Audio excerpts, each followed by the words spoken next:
Қарашаның 8 күні оңтүстік Қазақстан облысы Арыс қаласының маңында оқыс оқиға болды.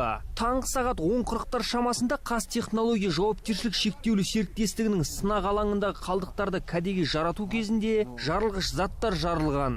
Жарылыстан кәдеге жарату орталық филиалының технологы 1974 жылы туылған Ермұрат Иманқұлов қаза тапты. Ал оның жанындағы 50 жастағы серіктестігі аман қалып, қазіргі таңда ауруханада жатыр. Наша компания... Біздің компания жұмыс уақытында қайтыс болған азаматқа барынша көмек беруге тырысады. Бірақ алдағы уақытта арнайы жұмылдырылған комиссия қорытындысынан кейін жүзеге асырылады. Ол азамат өз жұмысына адал қызмет жасады. Қазіргі таңда оның артында 3 баласы қалды. Қазіргі кезде оқ-дәрілерді кәдеге жарату және қалдықтарды жою бойынша жұмыстар тоқтатылды. Ал аталған жазатайым оқиғаны тексеру бойынша арнайы комиссия құрылып, болған жайтты алдағы уақытта толық зерттемек.